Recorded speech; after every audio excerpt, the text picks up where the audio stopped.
그러면 제목이 시적대사. 자, 여러분 이 김순수는 뭐 한다고 해서 본질 탐구에 대해서 얘기한다고 했잖아요. 그럼 여러분 본질은 여러분 눈에 안 보이면서 그 사람만 가지고 있는 특성이기도 하고 내면적으로 얘들아 존재하고 있고 변해 한 변해 안 변하는 거. 왜냐면 여러분 성격 선생님 변한다고 해서 안 변한다고 했어. 안 변하는 거라고 했잖아. 그치? 그래서 여러분 성격이 그대로 가지고 있는 거. 나만 가지고 있는 특성. 이렇게 생각해주면 돼. 그 본질에 대한 내용이야. 또 한번 보자. 내가 그의 이름을 불러주기 전에는 그는 다만 하나의 몸짓에 지나지 않았다. 자, 그러면 여러분 나는 그에 대해서 이야기를 해. 그럼 여기서 그가 누굴까? 꽃, 그치? 그러면 꽃이라고 해야지, 그치? 그러면 여러분 나는 여러분 화자가 되는 거고, 그리고 여러분 내가 여러분 이름을 부르는 여러분 행위를 하고 있는 사람이야, 아니면 당하는 사람이야? 내가 이름을 불러주는 사람이지, 그치? 그러면 여러분 객체라고 해야 돼, 주체라고 해야 돼? 주체라고 해야지. 그래서 여러분 얘는 이름을 부르는 주체야. 그를 인식하는 주체야. 자, 그의 이름을 불러줬다고 했을 때 이 그는 그러면 대상이니까 여러분 이 사람은 그러면 여러분 주체란 말을 쓸 수 있는 게 아니라 뭐라고 불러야 돼? 목적어니까. 이거 얘들아 이거 객체야, 객체. 그치? 자, 여러분 화자가 여러분 대상을 이름을 아직 부르기 전이래요. 그럼 여러분 이름을 부르다라고 하는 걸 한자로 얘기하면 명명행위라고 얘기를 하거든. 그러면 여러분 지금 화자는 명명행위를 하려고 하는 거야. 그러면 여러분 이름을 불러야 이 사람이 누군지, 이 사람이 얘들아 어떤 사람인지 알 수 있는 거잖아. 여러분 나중에 대학교 돼서 소개팅 한번 해봐 얘들아. 그러면 소개팅이랑 미팅을 가잖아. 그럼 여러분 이 사람의 이름만 알고 난 얼굴도 모르는 상태로 갈 수 있잖아. 그럼 이 사람이 누군지를 알려면 인사하고 이름 알고 이 사람이 뭘 좋아하고 얘들아 이 사람 취미는 뭐고 이런 걸 하나하나 알아가기 전에 먼저 해야 되는 건 이름부터 알아야 되는 거지. 그러면 여러분 명명행위는 이 사람을 알아가는 첫 번째 단계인 거야. 그러니까 얘를 인식행위라고 생각을 해주면 돼. 그러면 여러분 나는 그럼 말을 바꿔볼게. 인식에 뭐라고 부르면 되는 거야? 주체. 그러면 그는 인식에 뭐라고 부르면 되는 거야? 객체. 이렇게 부르면 되는 거야. 자, 그러면 아직은 얘들아 이름을 부르기 전이니까 여러분 그는 다음이지 나에게 하나의 몸짓에 불과했대요. 그럼 여러분 이 하나의 몸짓이라는 건 여러분 나한테 중요하다는 거야, 안 중요하다는 거야? 안 중요한 사람이었다. 그래서 여러분 얘는 그러면 소중하지 않은 존재야. 소중하지 않은 존재다. 그래서 여러분 우리 친구 맨 처음 사귀었을 때를 생각해봐. 제일 친한 친구는 맨 처음에 얘들아 이름도 모르잖아. 그럴 땐 얘들아 그냥 길에서 지나쳐도 얘들아 그냥 얼굴만 아주 이렇게 그냥 지나가고 나한테 중요한 사람이 아니잖아. 근데 이제 친구가 되고 이름을 알고 하나씩 알아가기 시작하면 나한테 이제 중요한 사람이 되기 시작을 하는 거죠. 그 첫 번째 과정을 설명하고 있는 거예요. 자, 이제 이어갑시다. 내가 그의 이름을 불러주었을 때 그럼 여러분 뭘 하는 거야 얘들아? 명명행위를 했으니까 인식행위를 했어 안 했어? 인식했지? 인식을 하니 그는 나에게로 와서 꽃이 되었다. 그러면 여러분 이 꽃은 나에게 어떤 사람이 됐다는 거야? 소중한 존재가 되었다. 그래서 여러분 김춘수의 꽃이라고 하는 여러분 이 시는 몰라도 이 구절은 어디서 막 들어봤을 거야. 이 구절은 여러분 옛날 막 여러분 광고에도 많이 나오고 여러분 시 그냥 문구 같은 거 예쁜 문구로 많이 쓰기도 하는 말이거든. 나한테 소중한 존재가 됐다. 그러면 여러분 여기서 하나의 몸짓하고 꽃은 소중하지 않다, 소중하다 이러면 반대의 말이 들어가 있으니까 표현법으로는 뭐라고 해야 돼? 대조. 그렇지. 여러분 선생님 표현법은 대조. 대조의 표현법을 쓰고 있는 거야. 그러면 여러분 나는 인식행위를 성공했다라고 생각해주면 될 것 같아요. 자, 그러면 1년하고 2년의 모습을 그려볼 건데 여러분 이거 한눈에 정리하기에다가 정리 한번 해보자. 한눈에 정리하게 1년에서 여러분 나는 그가 누군지도 몰라. 그러니까 여러분 우리 둘은 아무런 관계도 성립하지 않아. 근데 2년에서는 내가 그를 인식하기 시작해. 그래서 그는 나에게 더 소중한 꽃이 되는 존재가 된 거야. 그래서 여러분 소중한 존재지만 그는 아직 나를 어떻게 보는지는 모르겠어. 그치? 여기까지가 2년이야. 자 그러면 3년까지도 한번 볼게요. 3년. 내가 그의 이름을 불러준 것처럼 나의 이 빛깔과 향기에 알맞은 누가 나의 이름을 불러다오. 그럼 여러분 나의 빛깔과 향기에 알맞은 이름을 불러주래. 여러분 꽃에도 여러분 우리 장미하면 여러분 머릿속으로 바로 무슨 생각이 들어? 가시 돋쳐 있고 빨간색이고 여러분 예쁜 모습을 가지고 있는 애. 그리고 여러분 만약에 민들레꽃 하면 여러분 땅에서 낮게 자라면서 하얀 꽃에 땅이 이렇게 낮게 자라고 여러분 뭐 아니 무슨 꽃 하면 여러분 이미지가 다 떠오르잖아요. 그 꽃만 가지고 있는 고유의 성격을 불러주래요. 그러면 여러분 이거는 그 대상만이 가지고 있는 대상이 갖는 고유의 속성을 얘기하고 있는 거네. 왜냐면 여러분 그 꽃의 빛깔은 꽃마다 다를 거고 꽃의 향기는 꽃마다 다 다르잖아. 그거를 여러분 알맞게 내 이름을 불러달라고 얘기를 하는 거야. 그러면 여러분 이거는 그 사람이 갖고 있는 고유의 속성이니까 얘를 뭐라고 부르면 될까? 우리 계속 배웠던 거 아까 선생님이 나만 갖고 있는 거 나의 성격 이걸 뭐라고 했어? 본질. 그래서 여러분 나의 본질에 알맞은 이름을 불러줬으면 좋겠다. 누가 내 본질을 알아줬으면 좋겠다. 이렇게 얘기를 하는 거야. 그래서 그에게로 가서 나도 그의 꽃이 되고 싶다. 그러면 여러분 내가 얘들아 꽃이 되고 싶다는 건 나의 소망을 드러냈지만 아까 이연에서는 어떻게 했어? 그가 나에게 와서 꽃이 됐다고 했지. 그러면 그의 본질, 그의 빛깔, 그의 향기를 나는 찾았어 못 찾았어? 이연에서 그의 거는 찾으니까 나에게 꽃이 된 거지. 나는 여러분 그 사람한테 아직 그런 존재는 아니지만 그 사람은 나에게 이런 존재가 됐다는 거야. 그러면 여러분 3년을 정리 한번 해보면 내가 그의 본질, 그의 빛깔, 그의 향기를 내가 알아간 것처럼 그도 나에게 이렇게 관심을 가져줬으면 좋겠다. 내 본질을 찾아줬으면 좋겠다. 이렇게 내 소망을 드러내고 있는 거야. 자, 그 다음에 우리들은 모두 무엇이 되고 싶다. 그럼 여러분 이때 이 무엇이라는 거 하나의 몸짓을 얘기하는 거예요? 아니면 꽃을 얘기하는 거예요? 그치. 여러분 나는 우리 모두가 얘들아 서로에게 내 본질을 여러분 알아줄 수 있는 그런 사람이고 싶다. 이렇게 얘기하고 있는 거야. 너는 나에게, 나는 너에게.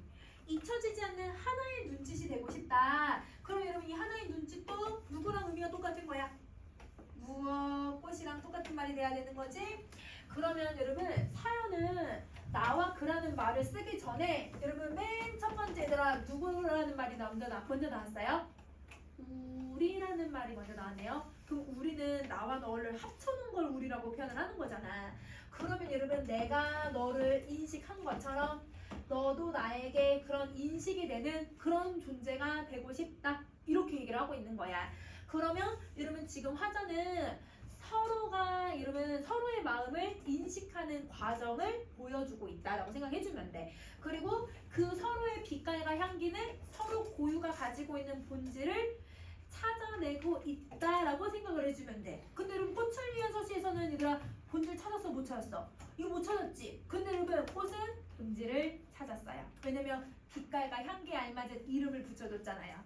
그래서 여러분 이거는 지금 가을에 피고 바람에 살랑살랑 흔들리는 코스모스네 이렇게 이름 붙이고 봄에 나무에서 자라고 바람에 흩날리면서 분홍색으로 피네 벚꽃나무 이런 식으로 이름을 붙일 수 있잖아. 걔네들만이 가지고 있는 특성을 이름을 붙일 수 있다는 건 본질을 파악했다고 보는 거야. 알겠지? 자 그러면 여러분 우리 정리 한번 해볼게요. 여러분 작품에 대한 이해 가세요. 자 여러분 제목 분석했고 화자 한번 보자. 화자 나 있어 없어? 나 있어. 그치? 작품 안에서 이야기를 하는 거야. 자 여러분 세 번째 여러분 시간적 배경 있어요 없어요? 시간은 없는 것 같아. 자 그 다음 공간도 따로 나와 있는 건 없네. 자 그러면 여러분 나는 뭘 하고 싶어 얘들아?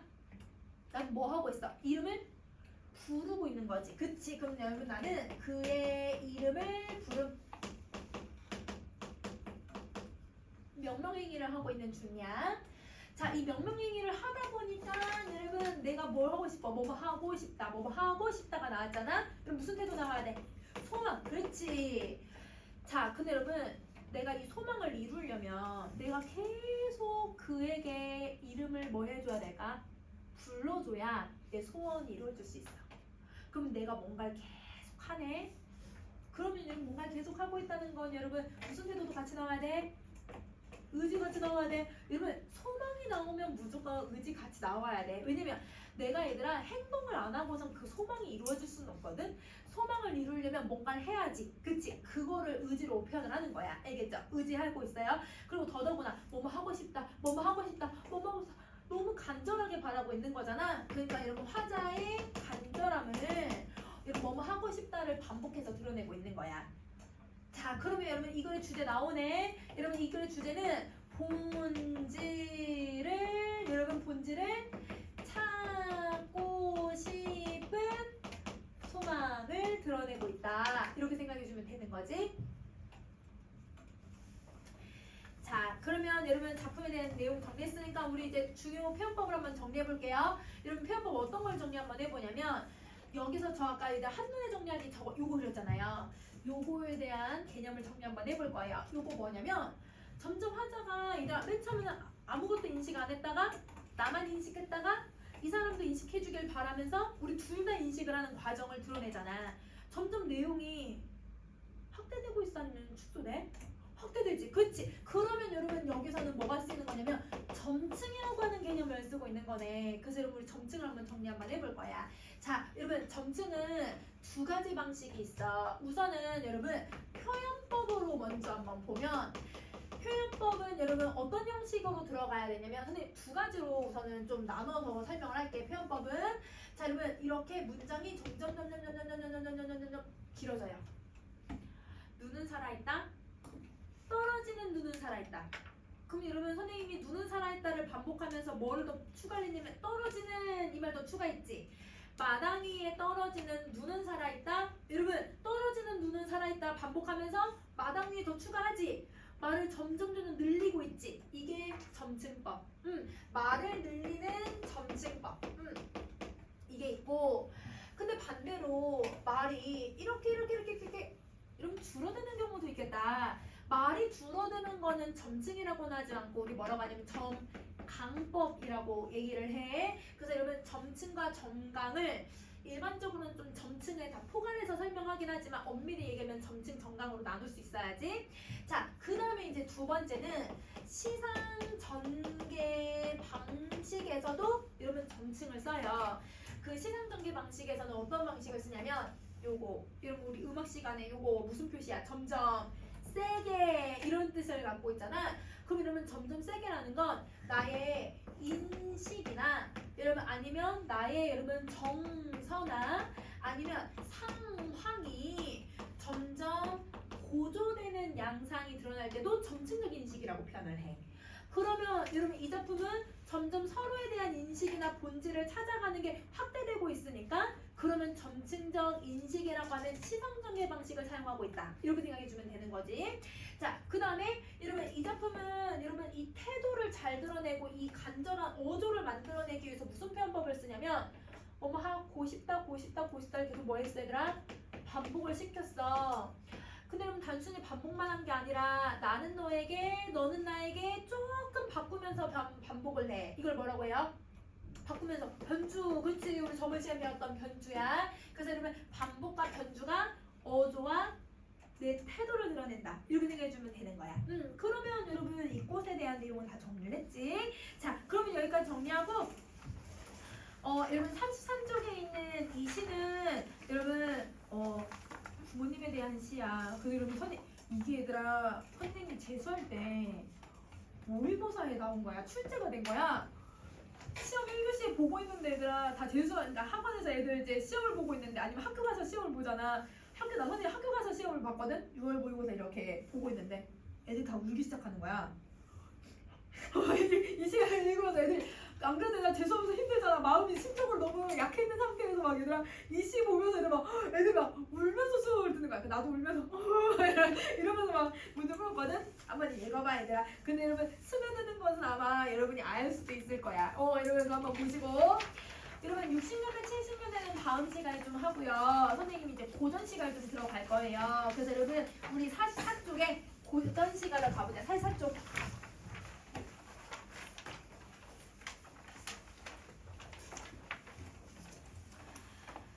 자, 여러분 1학년 때 여러분 우리 고전을 쭉 처음부터 끝까지 고전 문학사를 배운 친구들도 있어. 그리고 1학년 때는 여러분 그 고전 처음부터 끝까지 배우지는 않아도 여러분 우리 뭐는 배웠냐면 향가는 기본적으로 다 배웠고 그 다음에 향가하면서 시조 세편하면서 여러분 시조도 다 배웠었지 그치? 시조도 배웠고 그거 하면서 가사를 배운 친구들도 있고 고려가요를 배운 친구들도 있어. 그러니까 문학사를 다는 안 배웠단 말이야. 그러면 문학사를 여러분 쭉 선생님이 뭐까지 정리할 거냐면 한시랑 경기체가 같은 여러분 작품들까지 다 한번 정리할 거예요. 2학년은 여러분 문학사가 다시 고전 파트가 아예 따로 단원이 들어가 있어가지고 고전 문학사를 처음부터 끝까지 다 다시 차근차근 배우거든요. 그래서 갈래의 특성들, 여러분 문학사의 특성들, 그 다음에 작품의 특성들 잘 기억하고 있어야 돼. 선생님 요거 여러분 현대시는 최대한 그래도 연계될 수 있는 걸 좀 넣어놓기는 했지만 안 나오는 거 있을 수도 있어. 그런데 작가는 다른 작가들은 나올 수는 있지. 근데 여러분 이 고전 시간은 여러분 무조건 문제 보기에 들어갈 거야. 왜냐면 여러분 고전 시간은 나 연결해서 낼 수 있는 게 딱 정해져 있거든. 그래서 여러분 배웠던 거도 다시 복습하고 음불 음수를 1학년 때도 그렇게 배웠는데 왜 아직도 못 써? 여러분 시험 보는데 선생님이 입각 깨물고 얘기해. 자 얘들아 아직도 못 써. 근데 3학년 애들한테 시키잖아? 아직도 못 써. 그럼 암기가 안 되나? 자, 여러분 계속 반복해야 돼. 여러분 계속 나와 얘들아. 그래서 음불 음술이나 여러분 작품의 이 고전 발레의 특징을 다시 설명할 테니까 다시 한번 복습 한번 하자. 여러분 내신 때는 이렇게까지 선생님 설명을 못 하니까 여러분 지금 한번 쭉 자세하게 정리 한번 해볼게요. 여러분 고대가 여러분 요거부터 시작해. 선생님 요게 지금 흐름이야 흐름. 그래서 여러분 요거부터 시작하고 한간시 나오고 요거 나오고 요거 나와서 이게 어떤 흐름으로 연관성을 갖고 있는지 차근차근 정리 한번 해볼 거야. 그러면 우선은 고대 시가를 정리해 볼 건데 이런 고대 시가 정리하기 전에 거기 아래 한눈에 보는 문학사 있지? 거기다 정리 한번 해보자. 여러분 우선은 여러분 맨 처음에 우리 부족 국가가 형성됐을 때부터 한번 시작을 해볼게요.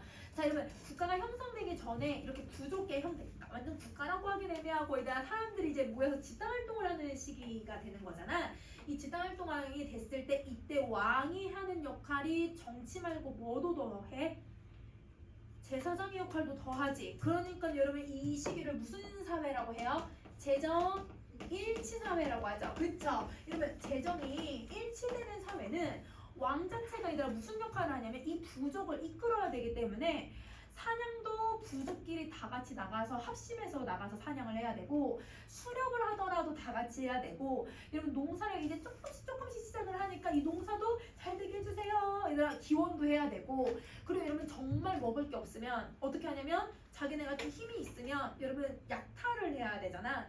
전쟁을 하기 전에도 왕이 무조건 제사를 지내야 되는 시기야. 그러니까 왕의 역할이 너무 중요하지. 정치보다 사실 무슨 역할이 더 중요하냐면 제사장의 역할이 더 중요한 거야. 그러면 제사를 지낼 때 왕이 앞에 나가서 여러분 다 같이 합심을 해서 우리가 이렇게 간절히 원합니다 라고 간절한 마음을 얘기를 해야 되니까 여러분 여기 있는 왕이 여러분 여러 명의 사람들에게 여러분 단체로 노래를 부르게 하는 거예요. 그러면 여러분 이렇게 단체로 노래를 부르니까 이 부족국가였을 때는 여러분 어떤 노래 형태가 나올 수밖에 없냐면 당연히 집단의 성격의 노래를 띠게 되는 거지. 집단적인 노래를 부르게 되는 거고 그리고 여러분 당연히 여러분 농사 잘 되게 해주세요. 사냥 잘 되게 해주세요. 아니면 비 그만 내리게 해주세요. 아니면 여러분 비 내리게 해주세요. 이런 식으로 계속 뭘 외워야 돼요? 주문을 외우듯이 노래를 불러야 돼요. 그 주문을 외운다는 건 주술적인 성향을 가지게 되는 거죠. 그래서 여러분 부족국가일 때는 여러분 이런 노래들이 주로 나타날 수밖에 없었다. 그리고 이 나라의 형태가 맨 처음부터는 이런 형태였으니까 당연히 노래도 요 노래부터 시작을 하게 될 수밖에 없는 거지. 자, 이러다가 점점 얘들아 국력이 생기고 권력들이 생겨나고 나라가 안정화가 되면 국가 형태를 띠게 되잖아요. 이런 국가 형태가 되면 여러분 이제 왕은 제사장의 역할을 하지 않아도 돼요. 왜냐면 그걸 안 해도 나라가 안정적으로 바뀌었거든. 그럼 여러분 무슨 사회가 된 거야? 재정이 분리되는 사회가 된 거야. 그치? 자, 그러면 재정이 분리가 됐다는 건 그만큼 여러분 개인의 안전, 개인의 이익이 충족이 될 수 있는 사회였던 거야. 그러면 여러분 한 개인이 더 중요해. 어떤 여러분 나라, 신 이런 것들보다는 내가 더 중요해지는 시기가 되는 거야. 그래서 나라고 하는 한 개인에 대한 감정을 노래하기 시작을 하는 거예요. 왕부터 그런 노래를 부르는데 여러분 유리왕이라고 하는 왕이 황조가라고 하는 노래를 부르게 되는데 그게 이미 왕 자체도 내 이제 나라가 안정화되니까 이제 신을 따를 필요가 물론 신을 내가 숭상을 하긴 하지만 신을 완전히 믿는 게 아니라 이 왕 여러분 나라 중심으로 바뀌기 시작하는 거예요. 인간 중심으로 바뀌기 시작을 하는 거예요. 그러면 여러분 이 한 사람이 노래를 부르다 보니까 그러면 여러분 집단이 아니라 개인적인 성격을 가지게 되는 거고 그리고 여러분 이제 내 한 개인의 주문을 외울 필요는 없잖아. 내 개인의 노래를 불러도 되는 거지. 여러분 정서를 노래하는 걸 여러분 정서를 반대로 바꾸면 서정. 그렇지. 여러분 서정적인 성격을 가지게 되는 거야. 서정적이야. 서정적. 그래서 여러분 이게 여러분 이 고대시가 가지고 있는 일반적인 모습이야.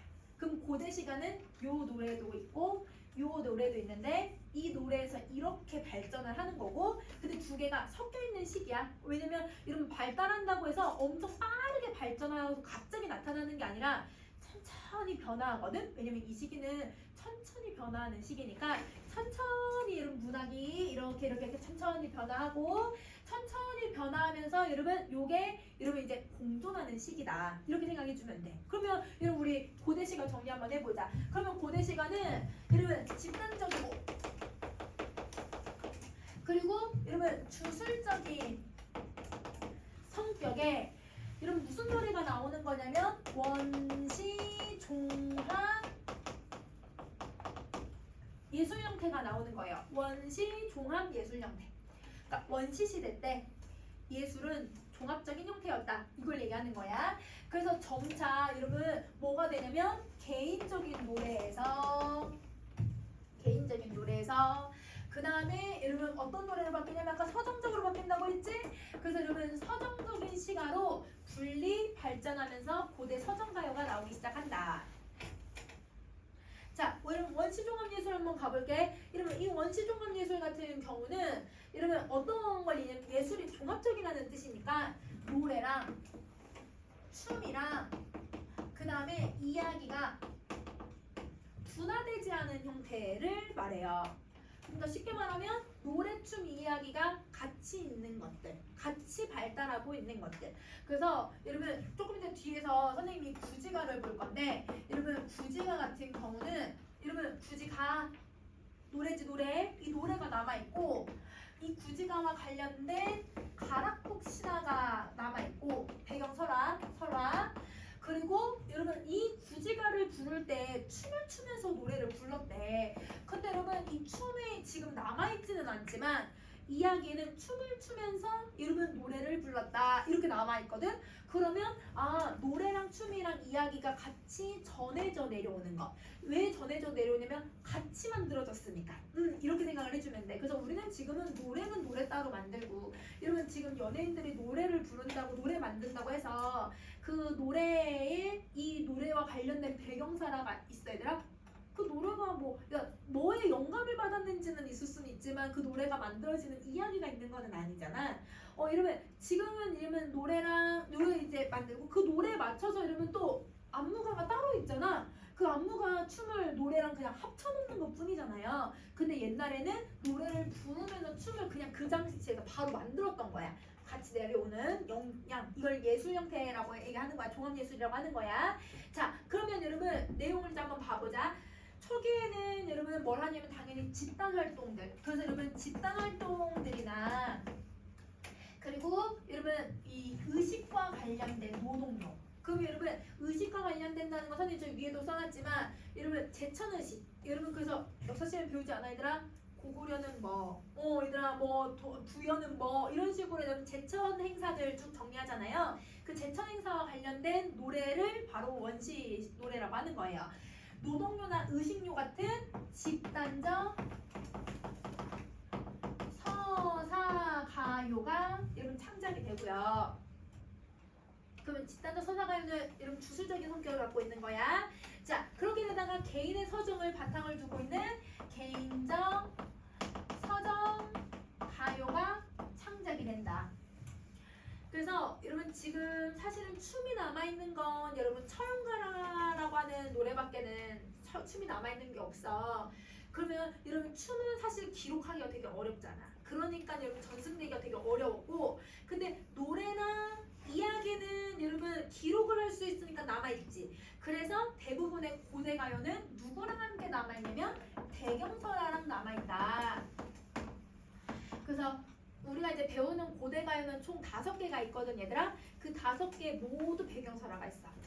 그리고 향가 총 11작품이 남아있거든. 여러분 그 11작품 모두 배경설화가 있어요. 그러니까 춤은 안 남아있어도 배경설화는 무조건 노래랑 같이 전승이 되는 거야. 알겠지? 그러면 향가까지도 아직은 종합예술 형태에서 막 크게 벗어난 게 아니네. 그치? 자, 여러분 형식상의 특징은 여러분 이 당시 얘들아 이거 고조선 이전 시대부터 포함되는 시기야. 여러분 우리말 있어 없어? 잘 생각해. 우리말은 있지만 뭐가 없어? 글자가 없지. 그치? 그래서 글이 없으니까 뭘로 전승시켜야 돼? 구전으로. 그래서 여러분 구전이 되다가 후대에 기록이 되는 거예요. 근데 아직도 여러분 우리 한글이 나온 게 아니니까 뭘로 기록되냐면 한자로 기록이 되죠. 한자로 기록된 걸 우리는 다시 또 번역해서 봐야 되는 거예요. 그래서 한역이라고 해요. 그래서 한자를 번역한 글의 형태로 남는다. 그래서 여러분 이런 형식 때문에 여러분 이 고대 가요를 다른 말로 뭐라고도 부르냐면 한역시가라고도 부르는 거야. 한역시가라고도 부른다. 그러면 여러분 얘는 어떤 형태를 띠고 있냐면 여러분 아까 5작품 남아있다고 했잖아요. 그 5작품 중에 지금 여러분 교과서 사실 다 달라요. 그런데 정읍사는 다 배울 거거든요. 근데 정읍사는 무조건 여러분 한글로 기록되어 있어. 왜냐면 이게 조선시대 때까지 구전되다가 조선시대 때 기록이 됐거든. 근데 정읍사 말고 나머지 4작품은 다 한자로 기록되어 있으니까 약간 한시같이 기록이 되어 있어. 그래서 한시처럼 4글자가 4줄의 형태로 띄고 있는 거야. 그래서 사원사부체 형식을 띄고 있어요. 그래서 어떤 형식이냐면 한 줄에 한자가 4개, 이게 사언, 그 다음에 이게 4줄 사부체 이런 형식을 띄고 있는 거야. 그래서 사원사부체 형식을 거의 대부분 따르고 있다. 거의 대부분 완전하진 않고. 자, 그러면 여러분 의는 우리나라 최초의 노래들이지. 그래서 여러분 최초의 시가 형태다. 언제가 처음인지는 모르겠지만 최초의 시가 형태를 가지고 있다. 그리고 우리나라 최초의 노래들은 이런 형태였구나 라는 걸 알 수 있는 게 바로 고대 가요들. 이렇게 생각해주면 되는 거지. 자, 그러면 여러분 옆에나 아니면 여러분 한눈에 보는 문학사 칸 남았으면 거기다 다시 한번 정리해. 자, 여러분 뭘 정리하냐면 우리가 이제 배우는 작품은 한정적이야. 고전 시간은 현대 시랑은 다르게 한정적으로 얘들아 작품이 정해져 있으니까 작품 수나 작품의 종류 이름은 그래도 기억을 해줘야 돼. 자, 그럼 봐봐. 어떤 게 있냐면 여러분 얘가 고전 시가의 종류는 아까 여러분 우리 뭐뭐 했다고 했어? 집단적 주술시랑 그다음 줄여서 쓸게요. 여러분 개인적 서정시가 있다고 했잖아요. 그러면 여러분 집단적 주술시는 2개가 남아있어요. 구지가 해가 이렇게 2개가 남아있어요. 구지가 해가. 그리고 개인적 서정시는 여러분 3작품이 남아있어요. 공무도화가, 항조가, 그 다음에 여러분 정읍사. 그래서 여러분 요거는 어차피 문학사에서도 작품은 안 배워도 기억을 해줘야 되니까 이렇게 한번 정리 한번 해보면 자 보세요. 얘는 가야에 유일하게 남은 노래. 이 해가는 통일신라 때, 그러니까 통일신라 때 얘들아 기록되긴 했는데 아마 그 전부터 불렀던 노래였던 것 같아. 그러니까 신라시대 때 노래지. 공무도화가는 고조선 때 노래고, 여러분 이 황조가는 고구려 때 노래고요. 얘들아 이 정읍사는 백제 때 유일한 노래예요. 여러분 고구려 때는 한시 같은 것도 남아 있거든요. 근데 백제는 한시도 안 남아 있어. 백제는 무조건 이거밖에 없어.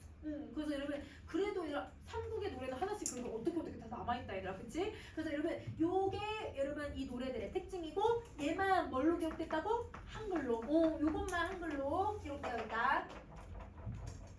자 그래서 여러분 이게 얘들아 지금 어디에 들어갔는지 알면 작품의 성격을 바로 알 수 있잖아. 그래서 얘네들은 여러분 주술시의 성격을 갖고 있는 거고 얘네들은 아 정서 찾아주면 되는 노래구나 라고 생각해주면 되는 거야. 자 그러면 여러분 넘어가서 선생님이랑 46쪽에 공무도화가 개인적 서정시 한번 볼게요.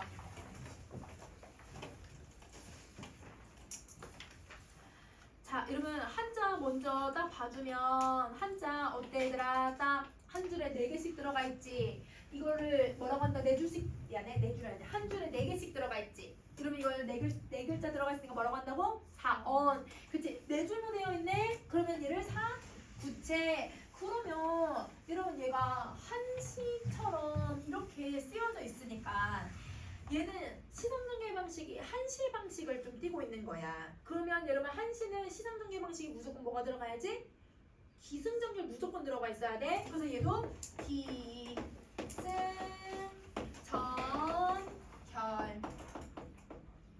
기승전결이에요. 자 보세요. 여러분 기승전결은 여러분 어느 부분이 가장 여러분 고조되는 부분이야? 몇 번째 줄이? 그치? 3번째 줄이 여러분 가장 고조돼야 되는 거지? 그래서 여러분 요런 형태를 띠고 있어야 되죠. 그래서 기승전결이에요. 그래서 가장 시상이 고조되는 부분, 그러면서 전환이 되는 건 이 3번째 부분이다. 자 그러면 한번 시작을 해보자. 여러분 우선은 이 작품은 여러분 이 강물을 여러분 건너기 전에 여러분 이렇게 머리가 하얗게 센 여러분 광부 미친 사람, 이 사람이 여러분 손에 술병을 들고 이렇게 가는 거야. 그러니까 술에 흠뻑 취해서 가고 있는 거지. 술에 취해서 강물을 건너갈 때 여러분 아내는 여러분 남편을 말리려고 쫓아가지만 못 말리는 상황이라고 생각해 주시면 돼요. 갈게요. 이미요. 여러분 제일 먼저 무슨 표현법을 쓰고 있어? 번호법 딱 쓰네. 그치? 이름 딱 부르네. 여러분 이 사람이 그럼 뭐가 되는 거야? 청자가 되니까 여러분 시점 대상돼야겠다. 그치? 그러면 물을 건너지 마오. 임은 그의 물을 건너시네. 물에 빠져 돌아가시니 가시님을 어이할꼬. 그러면 여러분 화자는 여러분 애써 말렸지만 여러분 이 사람이 얘들아 말을 듣지 않고 얘들아 술도 마셨지, 무대뽀지, 힘도 세지, 남편이니까 힘이 세지. 그러니까 여러분 막 강물로 뛰어 들어가서 말리지도 못하고 여러분 결국 남편이 물에 빠져 죽었다. 이걸 얘기하는 거야. 그러면 여러분 이 사람이 이거를 이제 보고서 이 사람도 이걸 노래 부르고 여러분 따라 죽었대. 근데 얘들아 따라 죽었는데도 얘들아 이 노래가 남아있었던 건 여기서 얘들아 어부였던 광리자고라고 하는 사람이 이걸 보고 있었대요. 사람 죽는데 보고 있어. 사람 죽는데 보고 있어. 이걸 보고 이 노랫말을 기억했다가 집에 와서 자기 아내에게 이야기를 해줬대. 여옥에게. 여옥이라고 하는 사람한테 이야기를 해줘서 여옥이 너무 슬퍼하면서 공후인이라고 하는 악기를 연주하면서 막 노래를 불렀대. 그래서 여러분 이 공무도화가는 다른 말로 공후인이라고도 불러요. 이 악기 이름을 따서 제목을. 그러면 여러분 이렇게 이들의 관계로 지금 전승될 수 있었는데 그러면 여러분 이 아내가 결국 자기 목숨을 버렸네. 그거 가지고 우리 그럼 이제 정서 한번 쭉 찾아보자. 자 여러분 제일 먼저 이미야 그 물을 건너지 마세요. 님아 건너지 마세요. 제발 건너지 마세요. 뭘 하고 있냐면 사정을 하는 거예요. 이 사정을 하는 걸 여러분 우리는 뭐라고 하냐면 애원한다 라고 얘기를 하지. 그래서 여러분 1구에서는 애원의 정서가 들어가 있어야 되는 거야. 근데 남편이 내 말을 무시하고 강을 건너. 그러니까 얘들아 마음이 어때? 막 조마조마조마조마 어떡하지 막 일단 안절부절 못하잖아. 안절부절 못하는 걸 우리는 초조하다라고 할 수 있지. 초조하고. 근데 결국 물에 빠져 돌아가신 거야. 이런 물에 빠져 돌아가셨으니까 당연히 죽음을 목격했으니까 얼마나 슬퍼. 그 슬픔을 표현을 하고 가시님을 어이할고라고 얘기하면서 여러분 요게 여러분 무슨 영어이에요? 어떻게 하지? 의문용이야. 그렇지? 근데 이건 답이 정해져 있어. 어떻게 할 수가 있어? 없어? 어떻게 할 수 있는 방법이 없어. 답이 정해졌으니까 얘들아 서리법인데 이 서리법 안에 내 감정이 너무 잘 드러나는 거야. 그래서 여러분 이걸 서리적 영탄법이라고 하죠. 여러분 고전 시간은 우리나라의 특색 중에 하나예요. 서리적 영탄법을 통해서 이런 감정을 드러내는 경우가 많아. 그래서 여러분 고전 시간은 서리적 영탄법이라고 하는 표현법 잘 기억해줘야 돼. 자 그러면 여기에서 여러분 이렇게 내가 할 수 있는 게 아무것도 없네. 자기 목숨을 버린 거잖아. 여러분 우리 남시주 유동 박시공방에서 했었지? 자기가 죽음을 생각하면 자기 삶을 포기하는 거니까 무슨 태도를 갖고 있어야 된다고? 좌절체념. 맞아. 얘들아 좌절 체념 절망 이런 단어들 배웠지 얘들아. 그치? 요게 여기에서 너무 잘 드러나고 있다.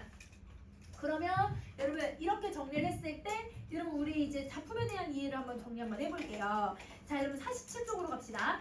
자 47쪽에 여러분 이제 고전 시간은 제목으로 여러분 작품을 보는 게 아니야. 현대시는 선생님이 제목을 뭐라고 했잖아. 제목을 왜 보라고 했어? 시적 대상. 그치? 여러분 시적 대상 찾으라고 했지만 여러분 고전 시간은 무더가 무슨 뜻이야?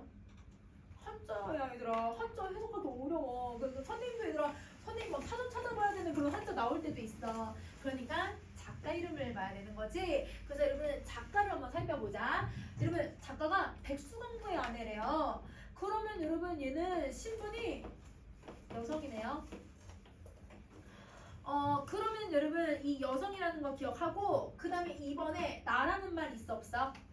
나라는 말은 없지만 여자는 바로 할 수 있어. 왜냐면 작품에 작가를 안 보더라도 이 사람이 말하는 어조를 보면 이 어조가 여러분 누가 봐도 전통적인 여인상의 모습이 너무 잘 드러나거든요. 그래서 여러분 이 부분은 전통적 여인상의 모습이 잘 드러난다.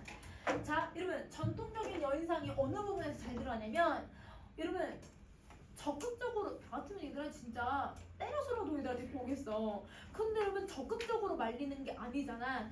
소극적으로만 행동하는 거야. 여러분 대부분 고전 시가에 나오는 전통적인 여인들은 소극적으로 행동을 해. 그리고 여러분 자기만 참아내면 되잖아. 자기만 인내하고 그리고 여러분 남편이 얘들아 놓으라고 하면 그냥 놔야 돼. 순종하는 거야. 남편한테 순종하고 여러분 자기가 기다리고 여러분 이런 모습이 여러분 대표적으로 여러분 전통적인 여인상의 모습이 너무 잘 드러나는 부분이야. 그러니까 아무래도 여러분 이런 말하는 어조에서 이러면 아 여자구나 라는 걸 바로 알 수 있는 거지. 자 그 다음에 세 번째 그러면 여러분 시간적 배경이 혹시 나와 있을까? 그거는 안 나와 있어. 그치? 자 그럼 공간적 배경 강물 쪽에 강에 있겠지. 그치? 여러분 강 근처에 있을 거고 자 그 다음에 여러분 사건은 이미 물에 빠져 죽었죠. 그래서 여러분 이미 물에 빠져 죽음. 이미 물에 빠져서 돌아가셨어.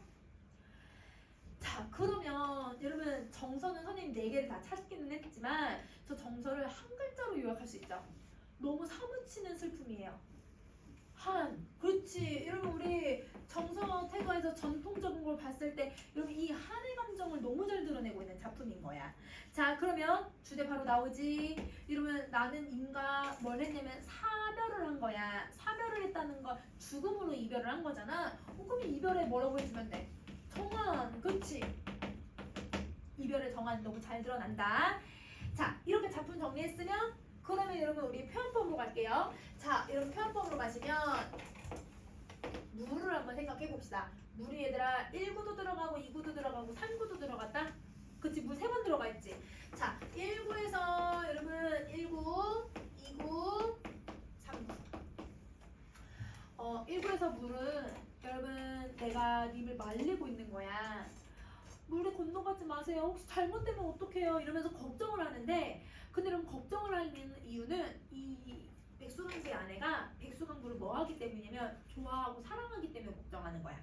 여러분 광리자고 딱 비교해봐 얘들아. 광리자고는 이 사람들과 연관성이 없는 사람이니까 저 사람들이 뭘 하든 그냥 보고만 있었잖아. 물론 저러면 얘들아 인류애가 박살내는 거야. 얘들아 사람이 죽어가는데 얘들아 지켜야지. 근데도 얘는 이 사람이랑 연관성이 없으니까 무슨 일을 벌이든 그냥 내버려 둔 거야.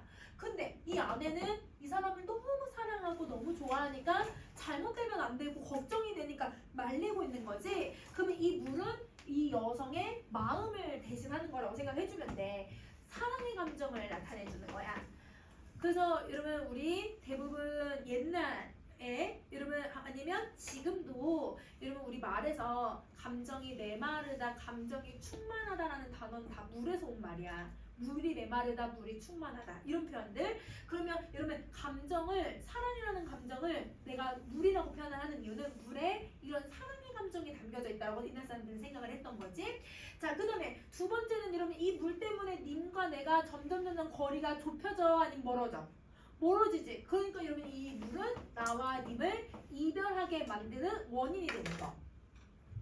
자, 마지막 세 번째 구에서는 물이 얘들아 죽었네. 그럼 여러분 우리 사람이 잘못 물에 빠지면 죽을 수도 있다는 말이잖아. 그 죽음이라는 이미지를 만들고 있다라고 생각해주면 돼. 근데 여러분 이 이미지들은 여러분 지금도 생각하지만 옛날도 생각했어. 근데 서양도 그래. 여러분 이게 무슨 상징이야?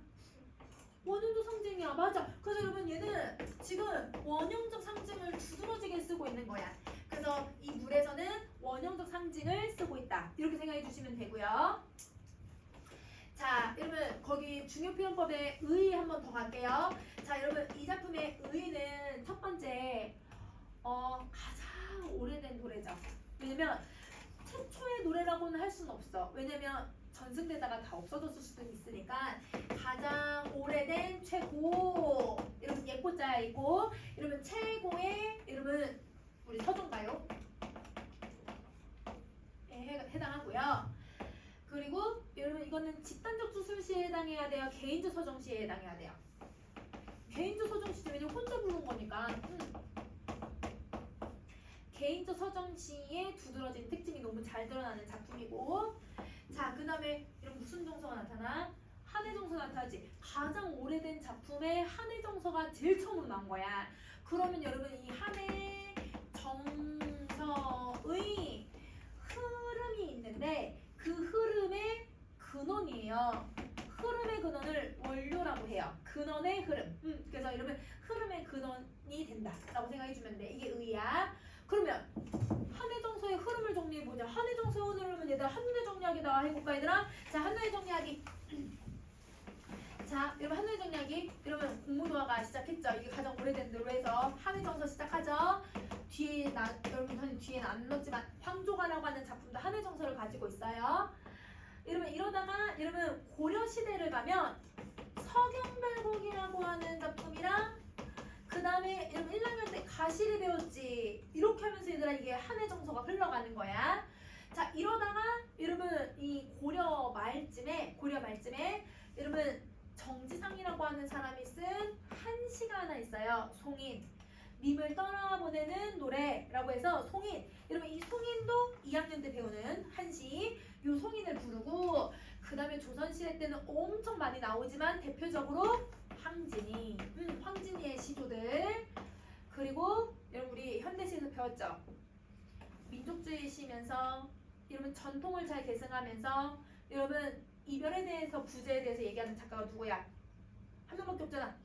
김소월. 민족주의의 한해 정서. 그치? 여러분 김소월 무슨 작품 배웠어? 얘들아 우리 가는 길 배웠잖아. 여러분 여러분 이런 가는 길이나 진달래꽃 1학년 때는 배웠지. 여러분 진달래꽃이나 가는 길이 바로 김소월처럼 이런 한의 정수를 계보를 잇고 있는 사람들. 그럼 여러분 시험에 가는 길 나오는 학교는 이거 같이 문제 엮어서 낼 수 있겠지. 여러분 석연발곡 나오는 학교들은 이거 또 연결해서 나올 수 있겠지. 송인이 들어가는 학교들은 또 연결해서 나올 수 있겠지. 그러니까 여러분 이 공부도화가는 연결되는 작품이라고 생각을 해줘. 알겠지? 자, 그러면 여러분 선생님이 여기까지 개인의 서정치까지 정리 좀 했어요. 그럼 우리 잠깐 쉬었다가 다른 작품도 한번 더 해볼게. 자, 얘들아 우리 어딜 가냐면 49쪽에 있는 배경설을 볼게요. 49쪽.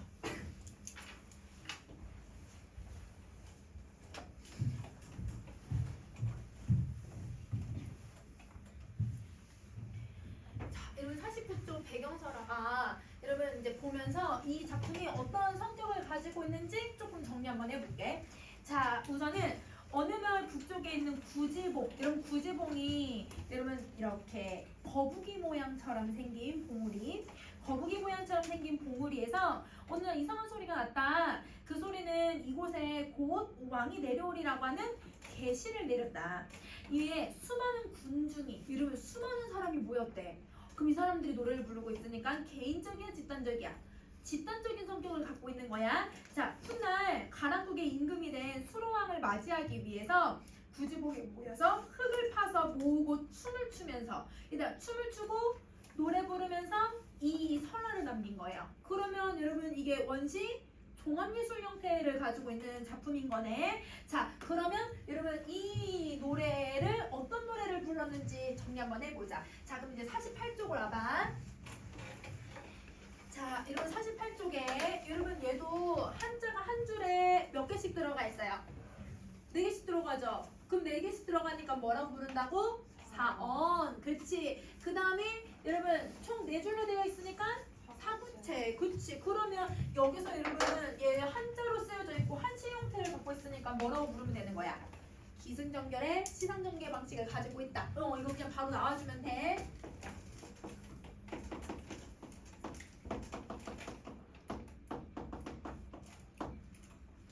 기승전결. 자, 그러면 여러분 우리 한번 맨 처음 시작해볼게요. 여러분 거부가 이름을 불러. 이름 무슨 방법을 쓰고 있는 거야? 번호법. 그렇지. 이름을 반복해서 부르고 있네. 자, 머리를 내놔라. 여러분 뭐뭐 해라. 이거 무슨 영어미를 쓰고 있는 거야? 명령 영어미. 그렇지. 그래서 여러분 명령을 하면서 얘들아 머리를 내놓으라고 하고 있네요. 자, 만약 내어놓지 않는다면 너 구워서 먹을 거야. 이러면 구워서 먹는다는 건 뭐 하겠다는 거야? 죽이겠다. 이 말을 얘기하고 있는 거잖아. 위협을 강화하고 있다고 생각해주면 돼. 그러면 이 글의 구조를 한번 정리 한번 해보면요. 여러분 지금 첫 번째 줄에 이름을 부르는 것부터 시작을 했잖아요. 그러면 여러분 이름을 부르는 호명을 하고 있는 거야. 호명을 하고 그 다음에 여러분 두 번째 줄에 머리를 내놔라. 이름 뭐 하고 있냐면 명령. 그렇지. 이름 명령을 하고 있고요. 명령하고 있고 그 다음에 만약 내어놓지 않으면 여러분 if를 쓰네. 가정. 그치?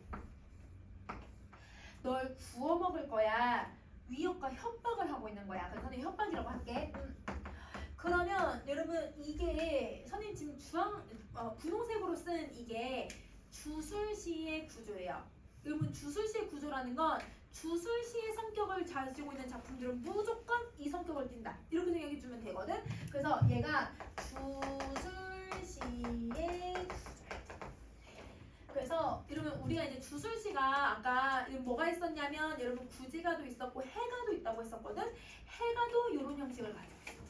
그리고 여러분 2학년 때는 안 배우고 대부분 이제 3학년 때 배우는데 3학년 때 뭘 배우냐면 서사무가를 배워요. 그럼 여러분 봐봐. 구지가, 해가, 여러분 서사무가 이런 작품들 배우게 되는데 이게 다 주술시의 구조를 띠고 있는 거야. 여러분 서사무가가 뭐냐면 여러분 그 무당들이 굿하면서 부르는 이야기. 굿하면서 부르는 거. 무당들이 배우는 걸 우리가 왜 배워? 이렇게 할 수도 있지만 이런 무당들이 얘들아 전승하면서 남기는 이야기들이 대부분 우리 신화나 설화들이 많아요. 그래서 그 설화들을 가지고서 여러분 이제 신에 대한 이야기들을 하는 거거든. 그래서 여러분 그 진짜 이제 굿을 정말 여러분 전승에서 여러분 내려오는 사람들, 그 사람들의 굿을 보잖아. 진짜 장난 아니야. 진짜 자꾸 뛰어. 근데 선생님 봤잖아. 선생님은 이제 이거를 이제 서사무가를 우리는 배워야 돼가지고 그래서 선생님 대학생 때 교수님이 아시는 유명한 여러분 이제 이 굿하시는 분. 근데 이분이 약간 무형문화재였던 것 같아. 내가 그때는 너무 스물 몇 살 때여가지고 잘 몰랐지만 무형문화재였던 것 같아. 왜냐면 그 옛날 그걸 전승하면서 이야기랑 그런 걸 남기시는 분이어가지고 진짜 작두 갖고 와서 작두 뛰어 얘들아. 작두 근데 사과 잘려. 그 나중에는 사과 막 자르고 막 이러면서 막 자르시고 하는데 작두 진짜 뛰거든. 근데 발 안 잘려. 피 하나도 안 나. 그거 옛날에 그것이 알고 싶다 혹시 안 봐봤어 얘들아? 그것이 알고 싶다에서도 사람들이 작두를 탈 때 왜냐 무게가 느껴지면 무게가 있으면 당연히 얘들아 이게 눌리는 압력감 때문에 얘들이 이렇게 베어져야 되잖아. 근데 왜 안 될까? 왜 이렇게 상처가 안 날까? 그래서 여러분 작두 뛰시는 분들 실제로 얘들아 그 막 과학기 막 이런 거 막 달아가지고 있잖아. 무게랑 막 이런 것들 막 이렇게 다 조사를 했거든. 뛸 때 있잖아. 이렇게 딱 밟을 때 0. 몸무 막 0. 이런 것도. 그래서 여러분 그것이 알고 싶다 해서 뭐 무섭다. 그것이 알고 싶다 해서 막 그런 거 나온 적 있었거든. 아주 옛날에.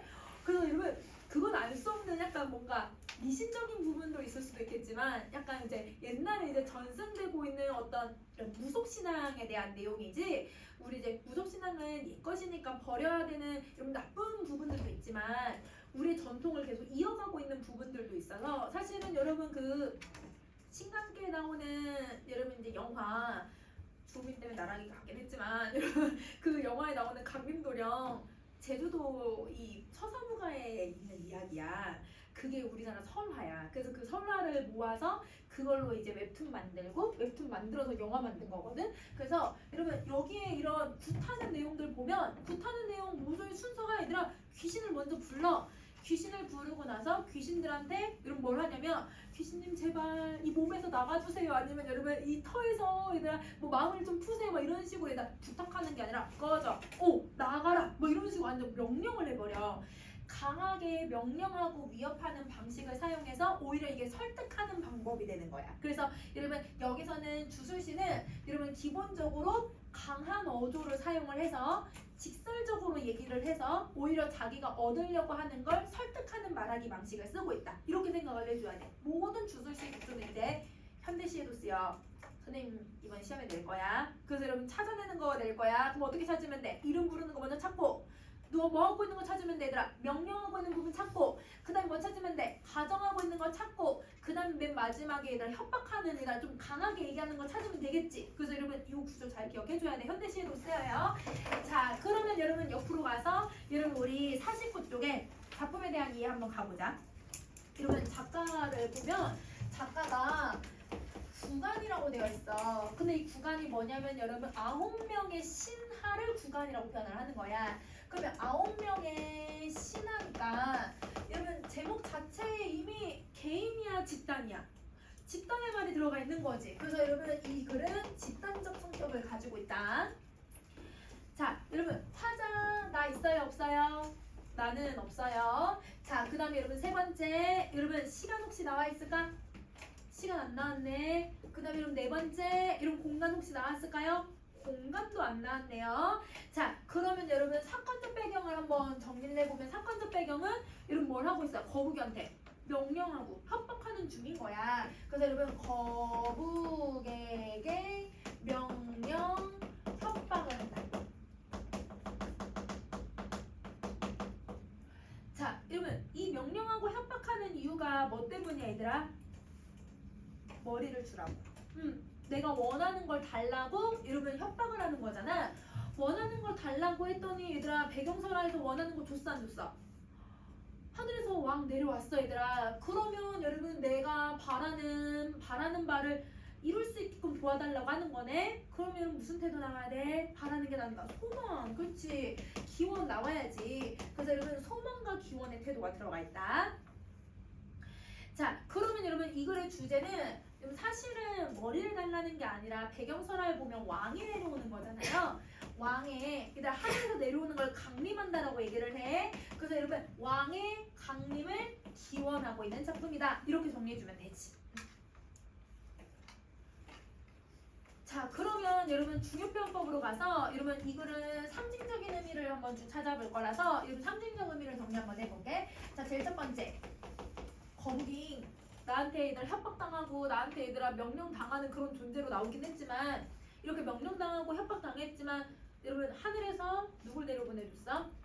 임금님 내려보내줬어. 얘들아 이때 임금님이 내려올 때 관에 6개의 알이 담겨져 있고 그 알이 깨어나서 이러면 왕이 된 거야. 그 6명의 왕이 생긴 거야. 그러면 여러분 이 거북이는 내가 협박했지만 내 소원 뭐 해준 애야? 들어준 애야. 소원도 들어줬고 하늘에서 소원을 이렇게 들어준 사람이야. 그러면 여러분 하늘에서 내 소원 들어줄 수 있는 사람은 한 명밖에 없는데? 신. 그렇지. 신적인 존재야. 그래서 여러분 이 거북이는 신적인 존재인 거죠. 신적인 존재예요. 자, 그 다음에 두 번째, 여러분 머리라고 하는 단어를 보면 이 머리라고 하는 단어는 여러분 우리나라 말에 우두머리라는 말을 써. 여러분 우두머리라고 하는 말에 똑같이 머리라는 말이 들어가 있지. 우두머리가 뭐야? 리더를 얘기하는 거잖아. 제일 먼저 앞서가는 사람. 그러니까 여기서 앞서가는 리더가 왕을 얘기하고 있구나. 자, 그리고 여러분 그 6개의 알이 태어났을 때, 여러분 6명의 아이들이 태어났을 때 그 중에서 김수로가 머리가 제일 컸대요. 그래서 제일 큰 땅을 받아서 왕이 된 거거든요. 그러면 여러분 진짜 대가리가 커가지고 왕 된 거네. 그렇게 봐도 되지만 옛날 신라 시대 때도 여러분 혹시 역사 시간에 이사금이라고 하는 단어 혹시 들어봤어? 이사금이 뭘 나타내 주는 거야? 떡을 앙 데워 물었더니 여러분 그 떡의 입자국을 가지고서 왕의 자리를 내섰다는 거야. 신라는 일단 그 석씨랑 박씨랑 김씨가 번갈아 가면서 왕을 했잖아요. 그러니까 누가 더 왕의 자질을 갖고 있냐? 떡을 물어서 이가 많은 사람이 왕이 되자 해서 앙 물었더니 그 이가 더 많아가지고 얘들아 그 왕이 되기도 했어.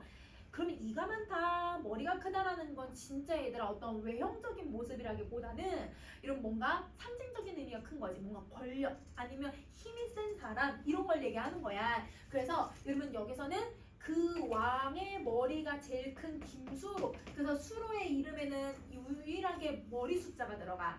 그러니까 머리 숫자가 들어가니까 제일 큰 왕을 줘라 이렇게 얘기할 수 있는 거지. 자, 그 다음에 세 번째, 왕을 달라고 하고 얘들아 머리를 달라고 하니까 얘들아 뭐가 했냐면 알에서 갓 태어난 애기들이 태어났잖아요. 그러면 애기들이 나타났다는 건 여러분 생명을 줘라, 새로운 생명을 줘라 이런 말로 봐도 되는 거지. 그래서 여러분 포유류들은 태어날 때 어디부터 태어나? 머리부터 나와야 되거든. 그러니까 옛날 사람들이 보기에는 머리부터 나와야 생명을 얻을 수 있구나. 그러니까 머리를 줘라. 왜냐면 거꾸로 다리부터 나오면 애기 죽어서 나와. 그러니까 옛날엔 더더욱 그랬지. 지금도 위험한데 옛날엔 더 위험했겠지. 그러니까 머리부터 나와야 생명을 얻을 수 있는 거구나. 이렇게 생각을 하는 거야. 그러면 여러분 내놓다라고 하는 의미가 뭘까? 내놓다라는 건 여러분 왕이나 수로는 하늘에서 내려왔잖아. 아까 내려오는 게 뭐라고? 강림. 그렇지. 그 다음에 여러분 두 번째, 생명을 뭐 해야 되냐면 태어나야지. 탄생하는 것을 얘기하는 거야. 그러면 여러분 이렇게 여러분 상징적인 의미로 왕을 달라고 얘기를 했겠다. 이렇게 보면 되는 거죠. 자, 그러면 여러분 한눈에 정리하기 한번 볼게요. 한눈에 정리하기는 여러분 이 노래의 성격을 정리 한번 해볼 거예요. 이 노래의 성격은 여러분 당연히 집단적 주술시의 성격을 갖고 있지. 왜냐면 왕을 주세요, 왕을 주세요 바라는 게 들어가 있으니까.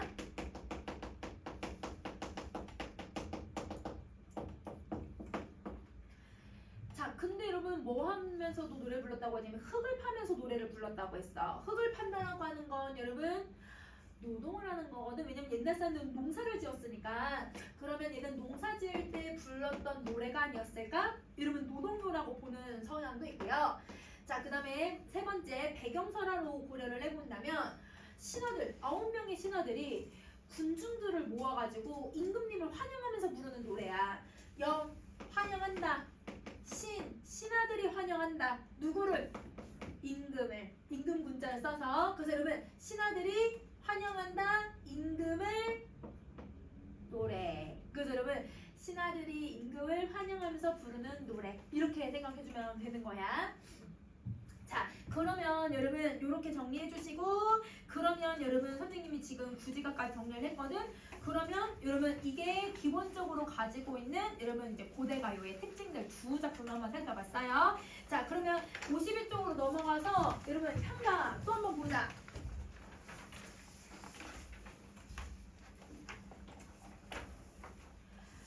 여러분 향가 우리 1학년 때 다 배웠지? 무슨 작품으로 배웠어? 제망매가라고 하는 작품은 여러분 선생님이 학교에서도 안 들어가도 얘들아 선생님 한 번씩 다 정리했던 작품이니까 여러분 제망매가는 여러분 2학년 때 또 다 나와요. 모든 교과서에 또 들어가 있어요. 그래서 제망매가랑 모죽지랑가를 배우는 학교가 있을 거고 제망매가랑 창립파랑가로 이렇게 배우는 학교가 있을 거야. 그래서 제망매가는 또 나오는데 그래서 오늘은 제망매가를 안 하고 여러분 창립파랑가랑 모죽지랑가 이런 걸 좀 정리 한번 해볼 거야. 자 그럼 여러분 향가 배웠던 거 다시 생각해서 우리 빈칸 한번 넣어보자. 향가는 어느 시대 때 불렀던 노래야? 신라. 그렇지. 그래서 여러분 신라에서 언제까지 불렸던 노래야? 고려 초기까지. 고려 초기까지 불렸던 노래고요. 자 신라 당대에는 여러분 향가할 때 이 향자가 시골 향자를 써요. 시골 향자를 써요. 그러면 신라 시대 때는 시골의 노래다. 우리나라 노래를 스스로 폄하한 건 아니고 중국에 비해 우리의 이런 저 향자 고향 향자이기도 하거든. 우리 고향의 노래. 그러면 즉 고유의 노래라는 뜻으로 쓰였어. 그래서 여러분 우리가 중국에 있는 노래와는 다른 고유의 노래다라고 쓰였지만 지금은 그런 의미로 쓰이는 건 아니고 오늘날에는 여러분 어떤 걸로 표기된 노래를 향가라고 부르는 걸까? 향철, 그렇지. 그래서 여러분 향철로 표기된 노래들을 향가라고 표현을 해요. 자, 그러면 여러분 내용상의 특징으로 가보자. 이런 민요, 동요, 토속 신앙에 대한 거, 임금, 나라를 다스리는 정말 주제가 다양해. 근데 여러분 향가 남아있는 거 11개밖에 없거든? 그럼 11개에서 일단 저 주제니까 내가 그냥 하나씩 정도만 있는 거야. 주제가 그만큼 남아있는 거는 별로 없지만 아마 되게 다양하지 않았을까 보는 노래인 거야. 자, 그러면 여러분 얘는 무슨 노래가 아무래도 많을 수밖에 없냐면 아직도 여러분 토속신앙 같은 노래들이 남아있어. 그러면 여러분 신앙에 대한 거니까 주술적인 노래들이 남아있는 거지. 그리고 제망매가도 여러분 사실은 제사 지내면서 부르는 노래이기 때문에 주술적인 면모가 조금 있어요. 그래서 주술적인 내용이랑 그 다음에 신라시대 때는 무슨 종교를 믿었어? 불교 믿었지. 그러니까 불교에 대한 내용이 많을 수밖에 없지. 그래서 여러분 불교적 기원, 신앙심에 대한 노래가 많을 수밖에 없다.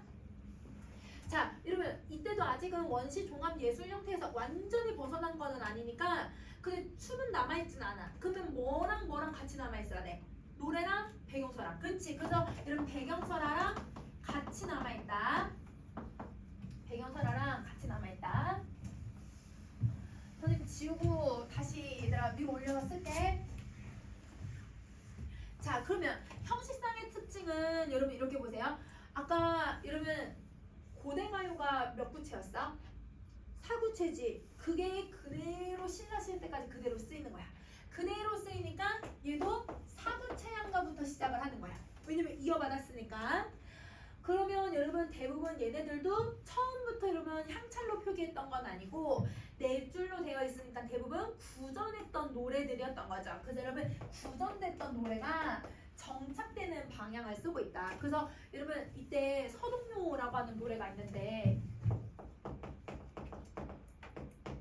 서동이 얘들아 선화공주랑 결혼하고 싶어가지고 선화공주를 음해하는 노래를 지어서 불렀잖아. 이러면 이 선화공주님이 밤마다 남몰래 여러분 정인을 만나는데 그 정인을 만나서 결혼하려고 한다. 그래서 마뚱서방님을 맨날 만난다. 그 마뚱서방님이 서동이란 말이야.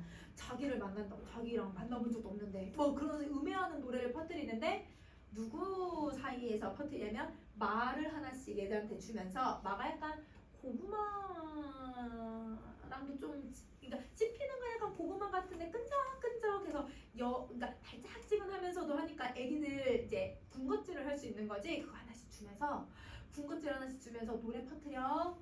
애기들 사이에서 퍼뜨린 노래야. 그러니까 동요가 되는 거지. 근데 동요인데 얘들아 막 남몰래 만난다 막 이런 내용 들어가긴 하지만 여러분 그런 동요들이 모인 게 바로 향가라고 생각해 주면 되는 거야. 자, 근데 그럼 너무 짧잖아. 4줄. 애기들 부르는 노래란 말이야. 그러니까 이게 너무 짧으니까 사구체를 2개를 합쳐. 그래서 8구체를 만들고 그 8구체가 4구체랑 10구체의 딱 과도기 성격을 가지고 있는 작품이에요.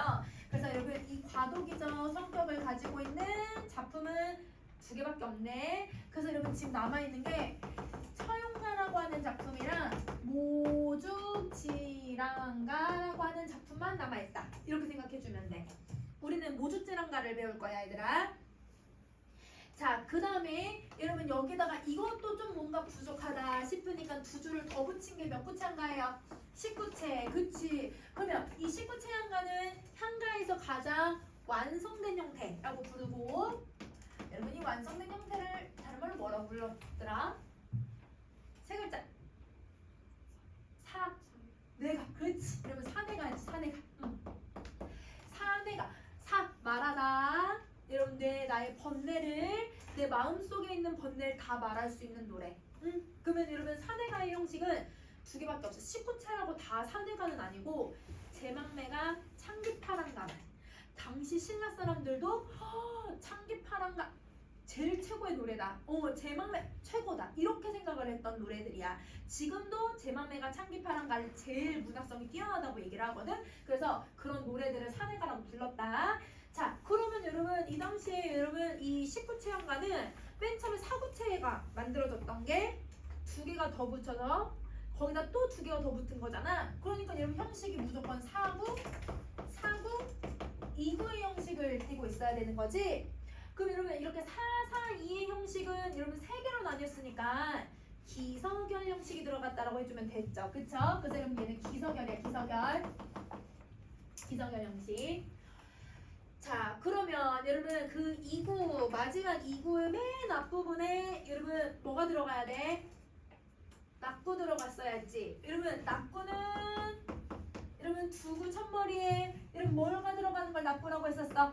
감탄사. 그렇지. 여러분 이름이란다. 여러분 나의 감정을 표현하는 이런 애들이 들어가죠.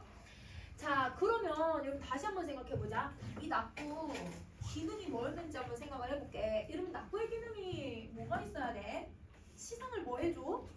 전환. 그렇지. 여러분 시상을 전환하는 역할을 가지고 있고, 그 다음에 여러분 감탄사잖아. 감탄사. 내 감정을 어떻게 해야 돼? 표출해야지. 감정을, 시상을 표출하는 역할도 하고요. 자, 그 다음에 3번째. 시상을 표출하려면 여러분 내 감정을 우선 모아야 표출할 수 있죠. 감정을 모으는 걸 여러분 시상의 집약이라고 해. 그래서 여러분 시상의 집약을 시킬 수 있다. 이렇게 시상의 전환, 그 다음에 표출, 집약. 자, 그러면 여러분 이제 1번 가보자. 여러분 최초에 여러분 이렇게 형식이 딱 정해져 있네. 형식이 정해진 시를 우리 무슨 시라고 부를 거야? 정형시. 그렇지. 그래서 여러분 최초에 정형시에 해당하고요. 자, 그 다음에 19체 향가의 형식상의 특징은 후대에 누구에게 영향을 주냐면 여러분 시조에 영향을 줘요.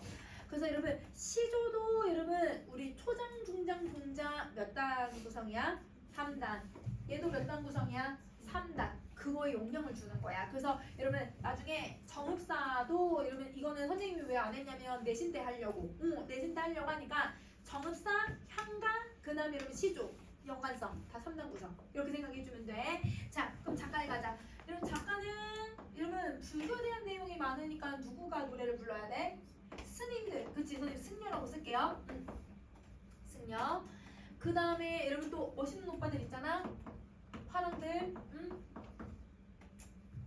그 다음에 이 사람들은 사실 그 당시 신라 시대 때 식자층이야. 그러니까 글자를 아는 사람들이야. 근데 이 사람들 말고도 누가 글을 쓰냐면 그냥 여러분 평민인 여성들 있잖아. 그럼 여러분 평민이 썼다는 건 그래도 낮은 사람인데 더더구나 여자가 썼다고 하면 더 낮은 사람들이 글을 썼는데 이 사람 사람들이 직접 썼다기보다 이 사람들은 구전을 해서 만들고 그거를 여러분 누군가가 기록을 했을 거다 이렇게 보고 있는 입장이야. 그러니까 사실은 향가는 여러분 글을 아는 사람만 즐긴 문학은 아니고 전 신라 사람들이 다 좋아했던 노래다 이렇게 생각해주면 될 것 같아. 자, 그러면 한눈에 보는 문학사는 여러분 형식의 흐름을 다시 한번 정리해 볼 건데요. 자, 여러분 우선은 고대가요가 여러분 아까 몇 구체라고 했냐면 사구체라고 했는데 이 사구체가 누구에게 영향을 주냐면 향가에 영향을 준 거야. 그럼 이 향가에 여러분 누구의 영향을 줬냐면 사구체에 영향을 주고 그 사구체가 발달하니까 몇 구체가 되는 거야? 팔구체가 되고 팔구체가 발달해서 십구체가 된다. 여러분 다시 선생님 다음 시간에 또 이걸 그릴 거거든? 그러면 여러분 19체가 다시 또 누구에게 영향을 주는지 다시 또 정리를 해보자. 알겠지? 자, 그러면 54쪽으로 가서 여러분 이제 고전 시간 어휘를 잘 공부했는지 한번 점검을 해볼까요?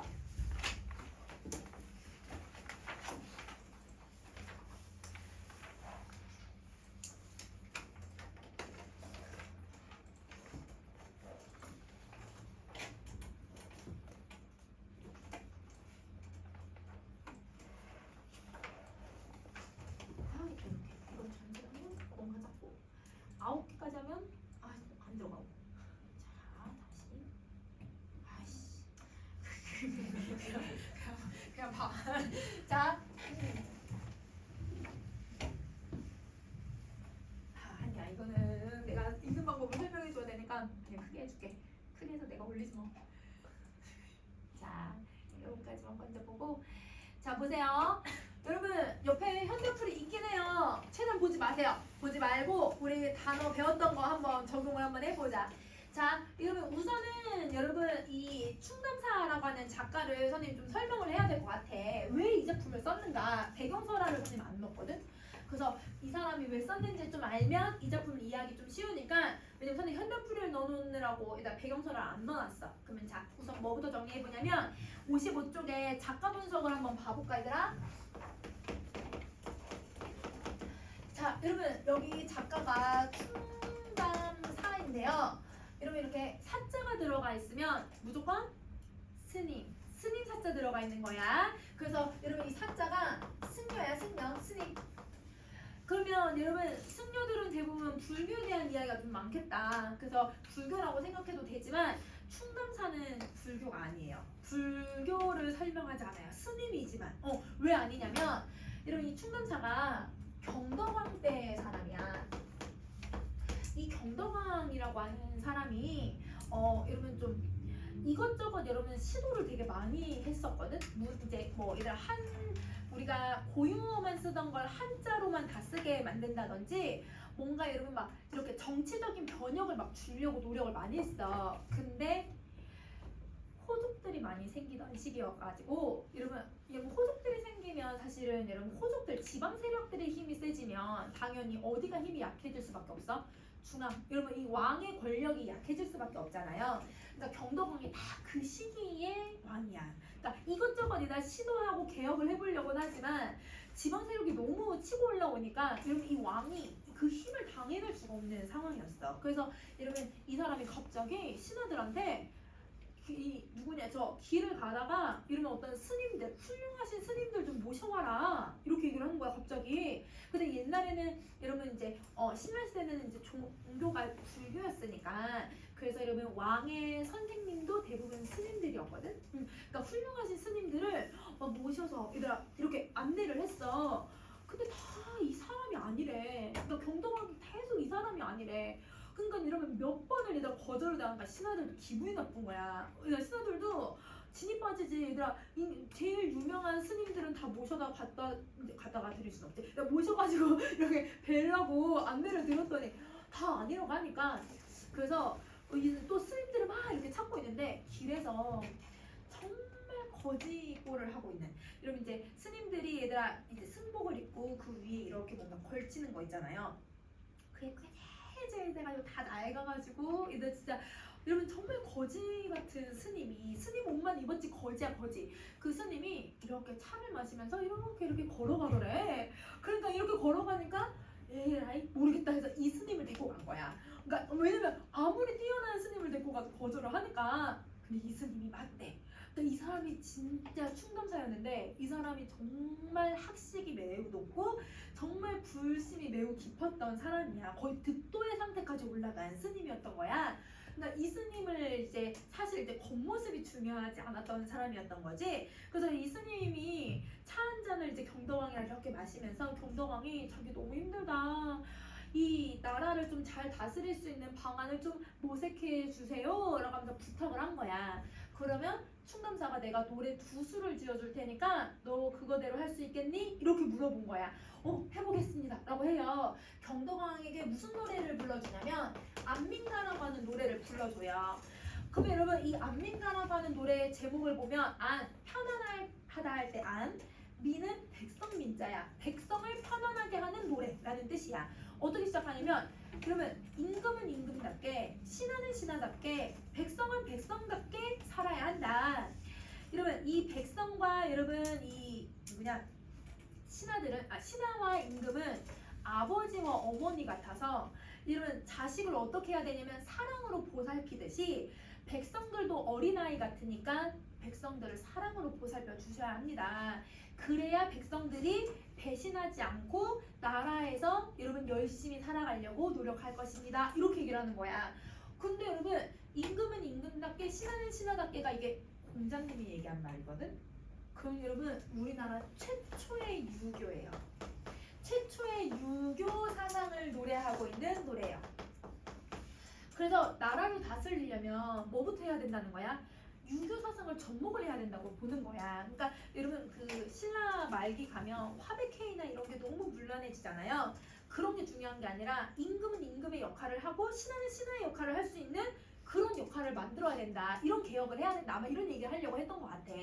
근데 이제 경덕왕이 이거를 이제 차마 실현하기 전에 한 달 있다 죽거든.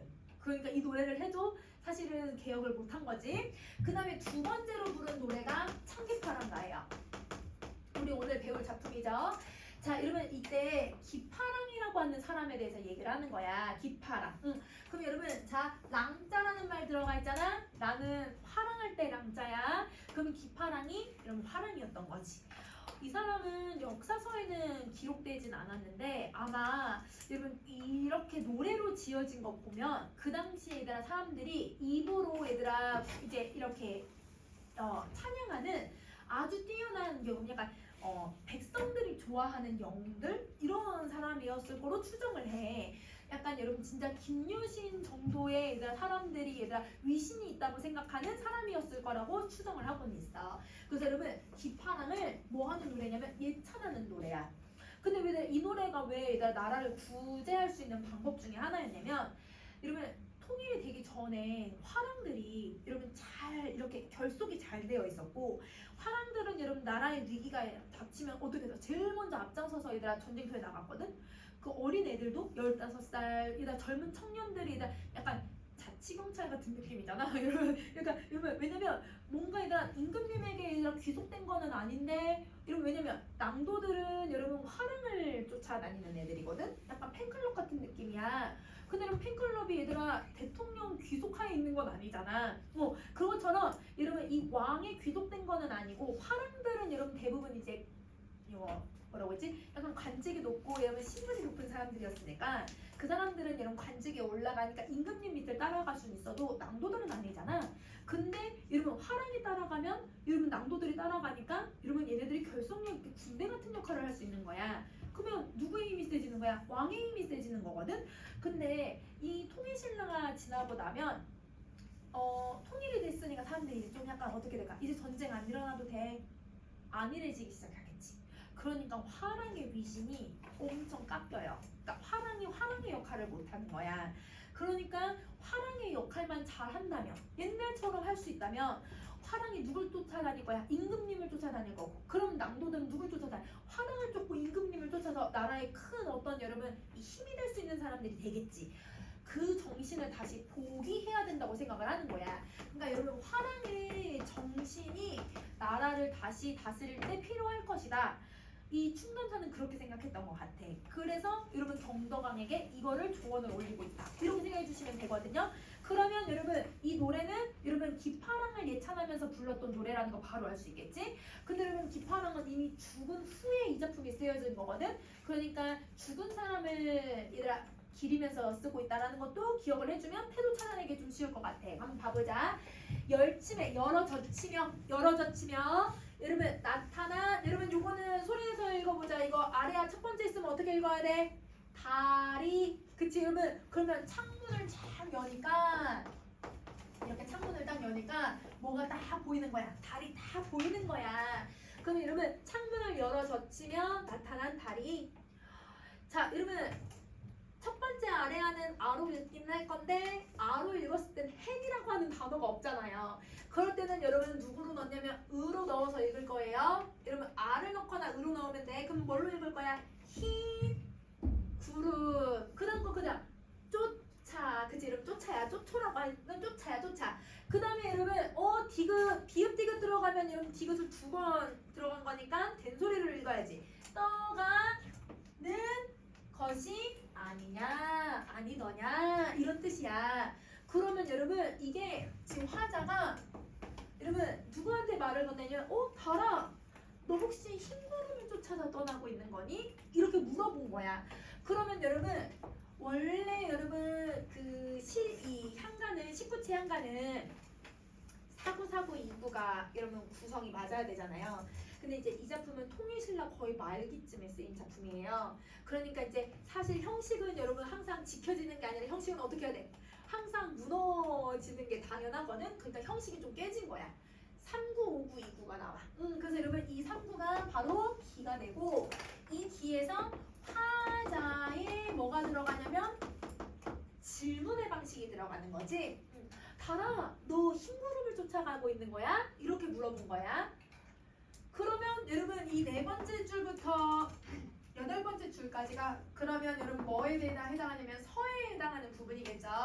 그러면 여러분 이 서는 여러분 누가 대답을 하냐면 달이 대답을 하는 거예요. 그래서 달이 대답하는 부분이야. 그러면 달이 뭐라고 대답하는지 한번 봐보자. 세파 여러분 이때는 세파 른이라고 하면 대략 말이 통하긴 하지만 여러분 정식적으로는 누굴 넣으면 좀 말이 잘 통할까? 세파란 그치 세파란 여러분 날이 저번 시간에 암기했던 거지. 날이가 뭐였어? 시냇물 여러분 시냇물 잘 기억해. 이거 저번 시간에 했던 거 그 시험에도 됐던 거 여러분 이거 시내야 시내. 자 여러분 새파란 시냇물에 라는 뜻이야. 시냇물에 여러분 기랑 여러분 아까 랑이 들어가면 화랑이라고 했는데 기가 들어갔으니까 누구의 이름을 대신 나타낸 걸까? 기파랑을 나타내주는 거야. 기파랑 이거 아래야 어떻게 읽으면 될까? 기파랑 의. 자 여러분 요것도 저번 시간에 있었던 단어. 여러분 요거 맞아 모습이야 맞아. 모습 어떻게 읽을 거냐면 여러분 시오 지읒 치읒이 의가 결합되어 있잖아요. 그러면 얘는 시오 지읒 치읒을 이로 읽어야 돼요. 그러면 여러분 얘를 어떻게 읽어야면 지로 읽고 반침이 받침으로 들어가면 시옷으로 읽으면 돼. 지시야. 눈짓, 손짓, 발짓, 몸짓. 그래서 여러분 선생님이 아마 단어 이렇게 써놨을걸? 이렇게 두 개 써놨을걸? 이게 모습이야 모습. 그럼 여러분 모습 뒤에 이가 들어가 있는 거야. 이가 들어갔으면 주격조사 들어가 있는 거잖아. 그럼 어떻게 읽으면 돼? 모습 이 그치? 여러분 기랑의 모습이 있다. 여러분 얘는 첫 번째 것만 읽어도 돼. 왜냐면 여러분 서술어는 여러분 어미가 지금이랑 너무 다르니까 어감만 읽어도 돼. 여러분 모습이 있다 이렇게 읽으면 되지. 그러면 여러분 냇물에 누구의 모습이 보인다고 얘기하냐면 기파랑의 모습이 보인대요. 그러면 이 냇물이 기파랑을 비유하는 표현이네. 그럼 여러분 기파랑이 어떤 모습을 냇물에 비유를 했을까? 냇물이 다 새파랗대요. 더러워요 깨끗해요? 깨끗해. 그렇지. 그래서 여러분 이 깨끗한 인품 여러분 기파랑이 가지고 있는 그 맑고 깨끗한 인품을 냇물에다가 비유를 하고 있다. 이렇게 생각해주면 되는 거야. 자 그 다음에 일로는 여러분 그냥 알 필요 없이 그냥 1호부터 이런 거는 선생님이 읽어주면 되니까 1호부터 이러면 아까 나리가 뭐라고? 시냇물. 근데 여러분 시옷은 관형격 조사예요. 여러분 관형격 조사는 의라고 읽으면 되죠. 그래서 여러분 시냇물 의 여러분 요거는 여기에만 쓰이는 단어야. 그러니까 그런 건 굳이 암기할 필요는 없지만 그래서 선생님 이제 읽으면 얘는 조약돌 애야. 의 들어갔으니까 조약돌 애. 자 그러면 1호부터 우리 내과 신음물 가면 여러분 이렇게 동그랗게 생긴 조약돌들이 있잖아. 그 조약돌에 랑이 아까 누구라고? 화랑이니까 기파랑 의. 자 여러분 두 개만 적용하세요. 진이. 여러분 이거 무슨 표현이야? 높임 표현 들어갔는데 자 여러분 이거 높임이야 높임. 그래서 여러분 우리 고전 시간에서 시나 사가 들어가면 이거 높임 표현 들어가는 거지. 그럼 여러분 기파랑의 진이 신 그냥 이렇게 읽으면 되지. 진이 신. 여러분 이제 7번째 읽어 선생님 위로 올릴까? 여기까지 정리했어 얘들아? 그러면 선생님 조약돌 다시 정리해 줄 테니까 위로 조금만 올릴게.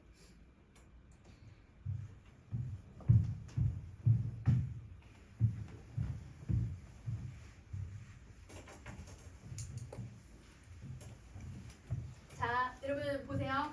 요거 맨 처음에 있으면 아래 아로 읽어요. 그럼 어떻게 읽을 거예요? 마. 반쯤 안 읽어요. 그 다음에 여러분 두 번째 아래 하는 으로 읽어요. 그 다음 미음은 앞으로 항상 땡겨 얘들아. 그 다음에 여러분 여기는 이렇게 쓰였으니까 이거 어떻게 읽으면 돼? 마음의. 마음의. 자 그 다음에 여러분 요 글자 뭐였더라? 이게 갓이 뭐냐면 얘가 끝이야 끝. 그래서 여러분 우리 고전시가 얘들아 지금 계속 읽다 보면 그지없다란 말 계속 쓸 거라 아마 얘들아 고전시에 쭉 분석할 때 그지없다가 끝없다 라는 뜻이야. 그래서 여러분 요 단어는 끝이야 끝. 마음의 끝을 어떻게 하겠대 얘들아? 쫓겠대. 쫓는다는 거 어떤 이상이나 꿈을 추구할 때 쫓다라는 표현을 쓰잖아. 여러분 쌍지읒은 뭐 할 때 쓰는 거야? 도둑을 쫓을 때 쓰는 표현이고 여러분 지읒은 여러분 뭐 할 때 쓰는 거야? 내가 이상이나 꿈을 추구할 때 여러분 쫓다라는 표현을 쓰지. 여러분 얘는 그러면 마음의 끝을 추구한다 이렇게 읽어주면 되겠다. 아니면 쫓는다 라고 해석해주면 되죠. 자 그러면 여러분 누구의 마음을 쫓겠다고 얘기를 한 거냐면 여러분 이 기파랑의 마음이 어디에 담겨져 있다고 생각하냐면 조약돌에 담겨져 있다고 생각하는 거네. 그럼 여러분 기파랑이 지니신 마음의 끝이 여기에 담겨져 있다 이렇게 얘기를 하는 거야. 그러면 이 조약돌이 무슨 성격을 갖고 있길래 이 기파랑의 마음을 표현할 수 있을까? 여러분 조약돌 뾰족뾰족해야 아니면 둥글어요? 둥글죠? 원만한 성격이었던 것 같아요. 그러니까 리더로서 얘들아 이렇게 사람을 이끌 수 있는 사람이었던 것 같아. 그래서 얘들아 원만한. 자 그리고 또 여러분 이 돌 맞으면 아파 안 아파? 조약돌도 맞으면 아파 얘들아. 여기 뭐 깨질 수 있어. 그러면 여러분 이 조약돌도 맞으면 조그맣지만 아주 단단한 애들이야. 강직하고 단단한 사람이었다는 걸 알 수 있는 거야. 그래서 여러분 강직함이라고 선생님 쓸게. 이렇게. 그래서 여러분 이 마음에 이 사람이 가지고 있는 원만함과 강직함과 그 냇물 같은 모습을 누가 쫓겠다고 얘기하는 거야 지금 이게? 달이 쫓겠다고 얘기를 하는 거야. 달은 하늘에 있는 존재인데도 누굴 쫓아다니겠다? 기파랑을 쫓아다닐 거래. 그럼 여러분 달조차도 쫓아다니는 존재니까 기파랑이 어떤 사람인지 알겠지? 정말 뛰어난 사람. 이렇게 얘기를 하고 있는 거예요. 자, 그 다음에 여러분 요거 뭐라고 부르는데 이걸? 낙구. 그치? 여러분 낙구 들어갔지? 아, 잣가지. 여러분 잣나무 가지야. 그럼 여러분 잣나무가 들어갔거든. 우리 잣나무 암기하기로 했었지? 잣나무가 무슨 뜻이었어? 지조절개. 그렇지. 여러분 얘는 지조절개요. 그러면 여기서 여러분 지조절개를 가지고 있어야 되는 사람이 누굴까? 맑고 깨끗한 사람이니까 요 기파랑이야. 그렇지. 이거 기파랑을 상징하는 단어야. 그러면 기파랑의 지조절개가 매우 높아서 서리가 여러분 이거 그냥 소리내서 읽어봐. 못 누울 화판이요. 못 누운다. 눕지를 못한다. 그럼 여러분 서리가 내리지를 못한다. 이런 뜻이야. 근데 여러분 서리는 고전 시가에서 무슨 의미로 쓰이기로 했었지? 실험, 고난. 맞아. 여러분 가을을 나타내기도 하는데 여기서는 이 시간적인 표현보다는 요 말을 더 써야겠지? 실험과 고난을 통해서 잣나무 가지를 아프게 하는 존재. 그러면 여러분 여기 또 화판이라고 하는 말을 써서 여러분 지금 뭘 써요 여러분? 뭐뭐이요? 도노법인데 이때 여러분 도노법은 이름을 부르기보다 아 누구요? 이러면서 이 사람을 얘들아 내가 완전 감탄을 통해서 뭐 이름을 부르는 거야. 이거는 여러분 도노법을 통해서 영탄적 어조를 드러내고 있는 거야. 자, 근데 이제 화판이 뭐냐면 여러분 이제 아까 선생님이 화랑들이 있으면 화랑들이 따르는 수많은 낭도들이 있다고 했잖아요. 그럼 이 낭도들이 봤을 때 여러분 이 사람이 내가 모시는 화랑인지 아닌지 그리고 이 사람이 화랑인지 낭도인지 구분을 하려면 여러분 대부분 화랑들은 여러분 이제 옷 색깔을 다르게 입거나 아니면 여러분 모자에 여러분 뭘 하냐면 꽃이나 깃털 같은 것으로 장식해서 일반 낭도들이랑 구분을 좀 했대. 그리고 여러분 대부분 이제 이 화랑은 코타자를 쓰고 있으니까 예쁜 사람들 자기네가 예쁘게 표현을 해. 그리고 여러분 화장도 했대요. 옛날 남자들. 화장도 했대요. 그러니까 화장하고 머리에 이렇게 뭘 이제 꽂고 이렇게 한 사람들이니까 그런 사람들이 바로 화랑의 우두머리를 얘기하는 거지. 그래서 이런 이 화판은 화랑의 우두머리야. 그러면 여러분 화랑의 우두머리니까 여러분 누굴 얘기하는 거야? 이것도 기파랑 얘기하는 거지. 그러면 여러분 기파랑은 여러분 이 지도절개가 너무 높아서 실험과 고난조차도 견뎌낼 수 있는 사람이야. 이렇게 얘기를 하고 있는 거야. 자, 그러면 여기서 자, 잣나무 가지는 여러분 왜 지조절개를 갖고 있는지 생각을 해보자. 여러분 대나무랑 소나무 왜 지조절개 갖고 있다고 얘기해?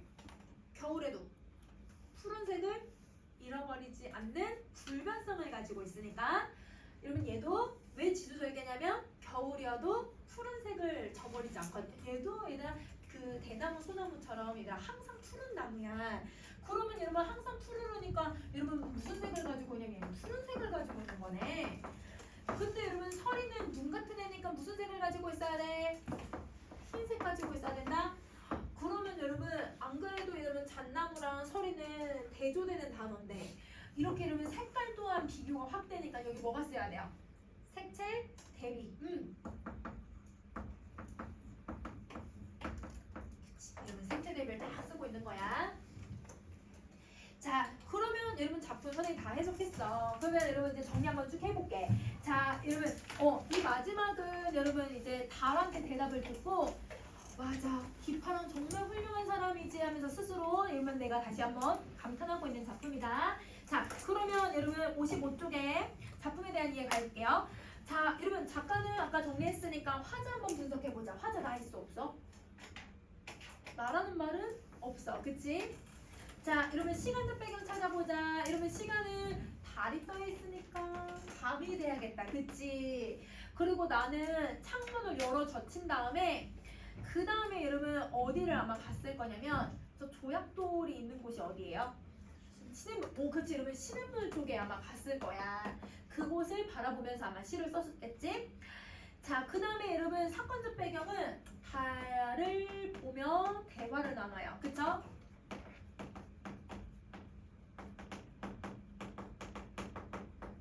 달을 보면서 대화를 나눈다. 자, 그러면 여러분 정서태도를 한번 생각해 볼게. 여러분 정서태도는 여러분 제목에 이미 들어갔잖아. 찬. 예찬. 그치, 이 사람의 훌륭한 인품을 예찬. 그리고 이 사람 죽은 사람이거든. 죽은 사람의 인품을 기리고 있는 건 추모한다고 얘기를 해. 그래서 여러분 왜 제망매가랑 얘랑 같이 나오는지 알겠어? 제망매가 누이가 죽은 걸 얘기하고 있었으니까 그러니까 여러분 추모 같이 해주는 거야. 알겠지? 자, 그리고 여러분 또 여러분 화자는 사실은 여러분 달이 얘기한다고는 했지만 정말 달이 얘기하는 걸까요? 화자가 이렇게 얘기하고 싶은 걸까요? 화자가 얘기하고 싶은 거야. 화자가 누구를 쫓아가겠다고 하는 거야? 기파랑의 마음을 쫓겠다고 하는 거지? 그러면 여러분 뭔가 행동을 계속 하고 있는데 그럼 무슨 태도 나와야 돼? 의지 나와야지. 계속 뭔가를 하겠다고 얘기를 하고 있으니까. 그러면 이 글의 주제는 사실은 이 중에서 제일 하고 싶은 건 요걸 하고 싶은 거잖아. 그래서 여러분 기파랑의 인품을 예찬한다. 이렇게 정리해 주시면 돼요. 자, 그러면 여러분 오늘은 한눈에 정리하기 말고 선생님 중요표현법에만 하나만 더 정리하고 끝낼 거야. 자, 여러분 중요표현법에 뭘 정리하냐면 여러분 우리 1학년 때 선생님이 설명해준 친구들도 있어. 미적 범주를 다시 한번 정리 한번 해보자. 미적 범주. 그러니까 아름다움에 대해서 논하는 것. 총 4가지가 있어요. 자, 여기 있어야 할 거. 자, 여러분 있어야 할 것은 여러분이 꿈꾸는 어떤 이상, 내가 신을 믿는 그 신적인 종교의 신앙심, 운명, 그 다음에 아니면 자연의 어떤 섭리, 이런 것들 있잖아. 근데 여러분 이런 것들은 인간의 힘으로 어찌할 수 있는 것들이야? 인간의 힘으로 어찌할 수 있는 거 아니야. 그래서 여러분 이상도 내가 추구하는 거지만 너무 큰 이상은 내가 이룰 수 없는 경우들도 있잖아. 여러분 종교도 여러분 신도 내가 신에게 가까이 다가가고 싶은 마음이 있어도 그거는 쉽게 갈 수 있는 게 아니잖아. 여러분 운명도 그렇고 섭리도 그렇고 이거는 여러분 인간의 힘으로 어찌할 수 없는 것들. 그런데 여러분 있는 건 우리가 현실을 살아가는 것을 말을 해. 현실은 우리가 컨트롤할 수 있는 것들을 얘기하는 거지. 자, 그러면 있어야 하는 것과 있는 것이 이런 융합이 되는 부분이 생기는데요. 이 융합은 추구예요, 추구. 그러니까 내가 현실을 추구할 거냐, 이상을 추구할 거냐, 이렇게 보는 거고. 그 다음에 여러분 상반이라고 하는 개념이 있는데 이 상반은 어긋나는 거. 그러니까 여러분 내가 추구하는 게 실패로 돌아가는 거라고 생각하면 되거든. 자, 봐봐. 이상을 추구하면 그거는 숭고하다라고 얘기를 해. 그래서 여러분 숭고미가 들어가는 거야. 그러니까 여러분 종교를 따르거나 유교를 따르거나 아니면 여러분 운명을 받아들이는 건 숭고미야. 자, 근데 현실을 추구한다는 건 현실을 만족한다는 뜻이거든. 우함이어서 여러분 현실을 만족한다. 내가 가난해도 괜찮아. 여러분 이거 한자성어로 뭐였어? 안빈낙독은 안분지족이지. 그게 우함이야. 안빈낙도 안분지족을 가지고 있으면 여러분 이게 우함이. 아니면 현실을 내가 덤덤히 받아들이거나 이런 것들을 여러분 우함이라고 해요. 자, 근데 여러분 이런 내가 있어야 할 것이 어그러지는 거예요. 그럼 여러분 내가 이상을 추구하지만 이상이 실현이 안 되면 좌절감, 체념을 겪게 돼. 그 다음에 여러분 내가 신을 모시고 싶지만 신에게 버림받은 것 같다. 혹은 여러분 내가 운명을 추구하지만 운명에서 운명에게 내가 운명을 개척하고 운명을 이끌어 나가는 게 아니라 내가 운명에서 지는 것 같은 느낌이 들 때 그러면 무조건 슬픔이야. 여러분 슬픔을 느끼면 비장이야. 왜 내가 슬픔을 느끼냐면 내가 원하는 게 이루어지지 않으니까 슬픔을 느끼는 거거든. 내가 사랑하는 사람도 이별을 한다는 것도 여러분 내가 사랑하는 사람과 함께하고 싶다는 나의 바람이 있지만 그게 이루어지지 않으니까 슬픔을 느끼잖아.